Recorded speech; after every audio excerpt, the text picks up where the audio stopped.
جاتی ہے. یاد رکھیں بیٹی تو اس میں کیا ہے, اس کا حق ہے. للرجال نصیب مما ترک الوالدان وللنساء نصیب مما قدموا انفسهم. بیٹی کا بھی حق ہے, بیٹی کو محروم نہ کیا جائے. آج بیٹی کو محروم کر دیا جاتا ہے. کیا اس کی شادی میں اتنا خرچ آ گیا, اور اس کی جہیز پہ اتنا خرچ آ گیا, اور اس کے کھانے دانے پہ اتنا خرچ آ گیا, اب کیا ہے جو ہے لڑتے ہیں. نہیں, بلکہ بیٹیوں کے ساتھ بیٹے بھی ہیں. بیٹوں کو بھی حق دینا ہے, بیٹیوں کو بھی حق دینا ہے. ہمارے معاشرے کے اندر یہ چلا ہوا ہے, یہ چلا ہوا ہے رسم و رواج کہ بیٹیوں کو کیا ہے محروم کر دیا جائے اور بیٹوں کو حق دیا جائے. نہیں, بیٹیوں کا بھی حق, بیٹیوں کا بھی حق ہے. اور اللہ کے نبی صلی اللہ علیہ وسلم پر اتنا زور نہیں دیا, بلکہ حج کے موقع پر فرمایا کہ مجھ سے حج کے احکامات سیکھ لیا کرو کہ ایسا نہ ہو کہ میں زندہ رہوں نہ ہوں. لیکن میراث پر اللہ کے نبی نے فرمایا تعلموا فرائض القرآن وعلموا الناس فإني مسلم. اے لوگوں یاد رکھو, میراث کے احکامات سیکھ لو, ورنہ میں تم سے جدا ہونے والا ہوں. اس کے معاملے میں تم پھنس جاؤ گے. ہر شخص اس میں پھنسا ہوا, ہر انسان اس میں پھنسا ہوا ہے. پائی جاتی ہے سرکار کے مسائل میں. اب علماء نے لکھا ہے کہ جب کسی کا انتقال ہوتا ہے تو انتقال کے بعد 4 مرحلے آتے ہیں. میراث میں سے 4 مرحلے آتے ہیں. سب سے پہلے کیا ہے, تجہیز اور تکفین, یعنی اس کو کفن دینا.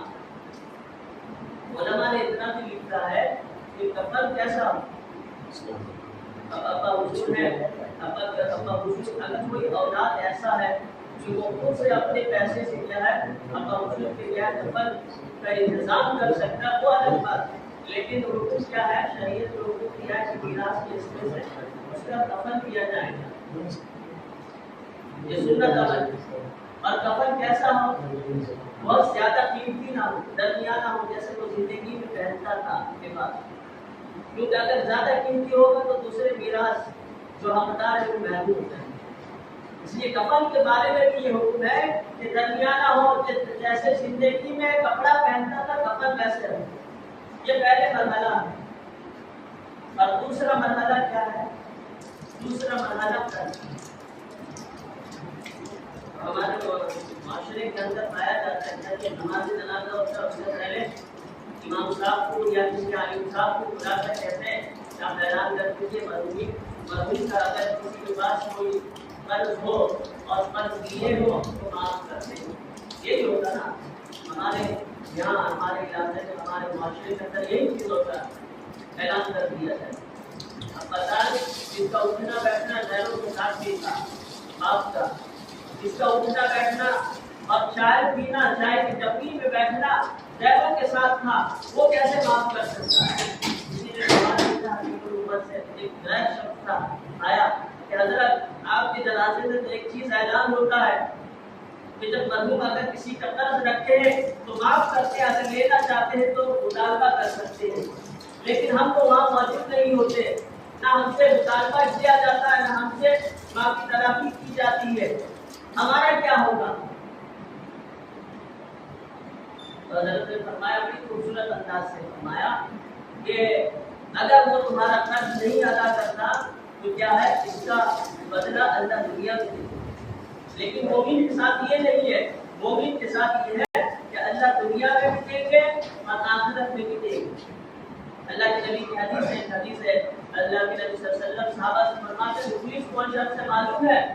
صحابہ نے کہا کہ جس کے پاس پیسے نہیں ہو, جس کے پاس جائیداد نہیں ہو, جو غریب ہو, جس کو کھانے تک میسر نہیں ہو, وہ غریب سب سے غریب ہو, جس کو کھانے تک میسر نہیں ہو, وہ غریب سب سے اور غریب سب سے.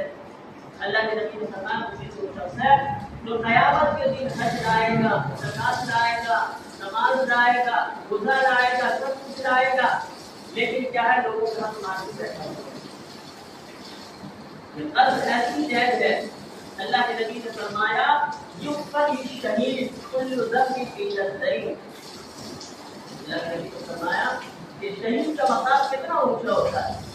شہید اگر شہادت حاصل کرتا ہے اس کا خون کا قطرہ زمین پر سے پیتا ہے اس سے پہلے اس کی مغفرت کر دی جاتی ہے. اور الاحیاء عند ربهم یرزقون، قرآن نے کہا کہ شہید مرتے نہیں قبر میں زندہ ہے اور ان کی زندگی کی کیفیت اللہ کو معلوم ہے، ہمیں نہیں معلوم. اور رزق بھی پہنچاتا ہے اللہ، عند ربهم یرزقون، رزق بھی پہنچاتا ہے. اتنا اونچا عمل ہے شہادت. لیکن شہید ایک قرض لے کر مرتا ہے تو اس کے اعمال کو معلق کر دیا جاتا ہے، لٹکا دیا جاتا ہے جب تک اس کا قرض اس کے وارثین نہ ادا کریں. اس پر کسی کی توجہ نہیں، اس پر کسی کی توجہ نہیں. سب سے پہلے کیا ہے اس پر توجہ جاتا ہے قرآن خانی، تسبیح خانی. خود اولاد قرآن پڑھ کے بخش رکھتا ہے. اب مقصد تھوڑا سا قرآن خانی کرتے کیا ہے، ابا کے لیے مغفرت کی دعا کرتے ہیں. اب بتائیں چوٹ آپ کو، بخار آپ کو، اور آپ کے جسم میں تکلیف ہے اور مجھے کہے کہ دوا کھانے کے لیے کیسے؟ تکلیف آپ کو ہے، آپ دوا کھائیں گے تو اچھے ہوں گے. آپ کے جسم میں زخم ہے، آپ دوا لگائیں گے، مرہم لگائیں گے تو آپ کا زخم اچھا ہوگا. اور ہمیں کہیں گے کہ آپ دعا کیجیے. آپ کے والد صاحب آپ کی تربیت کی ہے، بچپن سے بچپن گزار دی آپ کے لیے، راتوں کی نیند خراب کر دی آپ کے لیے. آپ کا حق سب سے پہلے بنتا ہے. اور دعا کرے گا مولوی صاحب، امام صاحب، سب سے پہلی دعا کا حقدار آپ کے لیے جو ہے وہ والد، وہ وارث ہے. اولاد دعا کرے ایک مقصد دعا کرے. تو یہ چیزوں میں کیا پھنسے ہوئے، توجہ اس پر نہیں جاتا کہ والد صاحب کتنا قرض ہے، کہاں کہاں بیٹھ رہے تھے، کس دکانوں میں بیٹھ رہے تھے، ان سے جا کے پوچھے کہ میرے والد صاحب کا کتنا قرض تھا. اللہ کے نبی نے فرمایا جو قرض لے کر مرتا ہے وہ جنت کی ہوا بھی نہیں پائے گا، جنت کی ہوا بھی نہیں پائے گا. اس کے اعمال کو لٹکا دیا جائے گا جب تک وارثین اس کا کیا ہے قرض ادا نہ کرے. اس پر کسی کی توجہ نہیں.